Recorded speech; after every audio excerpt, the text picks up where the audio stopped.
You are listening to The Diary of a Wannabe Writer, presented by Richard A. Boxshall, in which I chronicle my life and attempts to become a professional writer by, doing some writing daily, hopefully.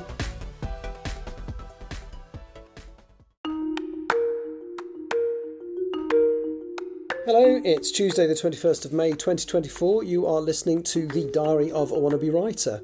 And I think what I want to talk about today is, I suppose, how I struggle to motivate myself when I'm having a bad time, as it were. So those of you who've been listening to the podcast know that I've had some very difficult personal circumstances in the last week or so. A friend of mine who was very, very important to me tragically died very young, sort of early 40s and stuff, so really horrible and unexpected.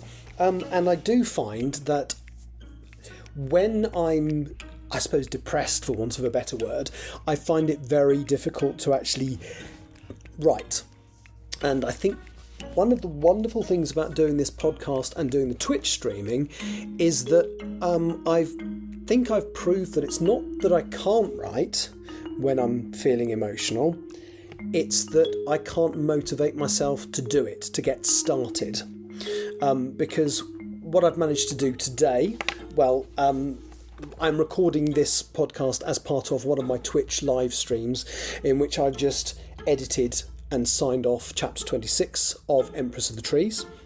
And actually, it was no more difficult than when I normally do it. But I have to say, it did feel like a really big hurdle to actually come online and do it in the first place. But I'm so pleased that I did, because I feel that I was actually as productive today as I would be in a normal situation. And I think that's really interesting, because what's happened in the past, through COVID, I lost my dad and a few other things happened, but that was the main thing. And I think I lost about 2 years of writing around about that time. And I genuinely believed that I couldn't. That if I tried it, it would be rubbish and there'd be no point doing it. And so the fact that I've actually managed to, and this is going to be such an awful thing to say, but the loss of my friend Penny has affected me much more than losing my father. I didn't dislike him, but I wasn't enormously close to him.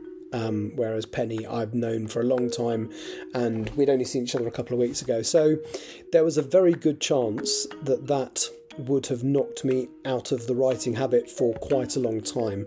It still may, but I think the fact that I'm forcing myself to do this podcast and coming online to do the Twitch has actually made a huge difference. So I'm really pleased with this. As I say, when I started the session today, about 2 hours ago, I really wasn't sure how it was going to work. I did do a little session from San Francisco when I was there a few days ago, but I think I was too close to what had just happened, and I was too stressed by it all. So that day wasn't productive, and obviously there's going to be a few days where I couldn't do anything. The other thing that I think happened when I was in San Francisco, I did promise I wouldn't bang on about my friend, but unfortunately I suppose it is relevant in this occasion. I think what happened in San Francisco, and I apologise if I've said this before, is I think I got out of the shock because it was a shock. And I think I possibly moved from shock into grief and mourning, or at least grief, whilst I was there. And that transition was particularly horrible and difficult, and it caused me a lot of anxiety. So it was one of the rare occasions where we had 2 local nights in a destination in America. Anything East Coast, it's such a short flight, they can be 6 or 7 hours sometimes. We only get 1 local night there, which means we're on the ground for basically 24 hours, and you include getting to the hotel and then back to the airport, it's probably actually only about 22 hours off, as it were. But on this occasion, because it's a longer flight, it was 1 day and 22 hours. And that full day that we had, I had so many plans. I was going to go to the Golden Gate Bridge and do other bits and pieces.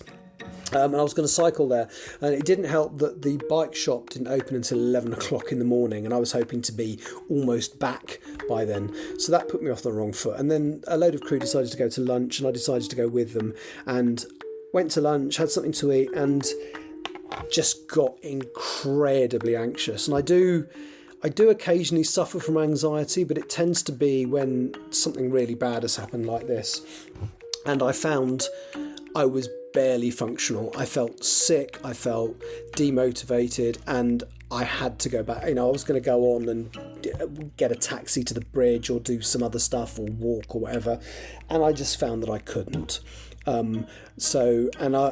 I just literally, I was almost non-functional that day. I walked back to the hotel and don't really remember what happened. I was just in a daze that afternoon, and most of the next day, actually, the day we flew home, we weren't picked up from the hotel till about 6 o'clock at night, and I don't remember much from that day.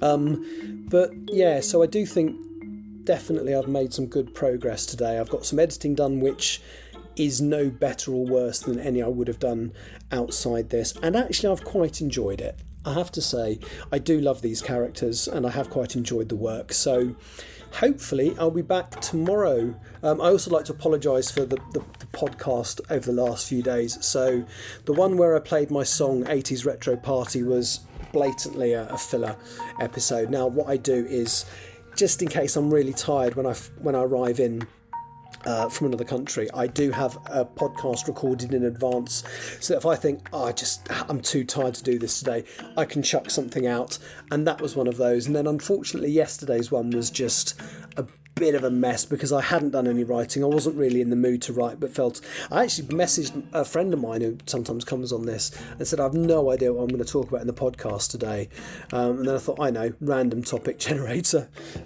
So yeah, that was, and there is another one of those coming up, I'm afraid, because I actually recorded another emergency podcast yesterday, so there will be another random topic generator podcast coming up just to fill a gap when I'm exceedingly exhausted. But there we go. So thank you so much for listening. I've got a few more bits and pieces. So the setback has put me out of sorting out my stuff for submitting the English Hikikomori to an editor. That is still very much on my agenda. I've had effectively a week off from thinking about that, but I still need to do that. As I think I said yesterday or the day before, I have got a printed copy of the English Hikikomori coming, so I'm going to flick through it in order to write my synopsis, and I'm going to start work on my cover letter. I should have already had that done by now, but as I said, I've got not an excuse, I think I've got a reason for falling a bit behind this week. So thank you for listening. I'll be back at the same time tomorrow, hopefully feeling a little bit more positive and upbeat again. Thank you, bye-bye.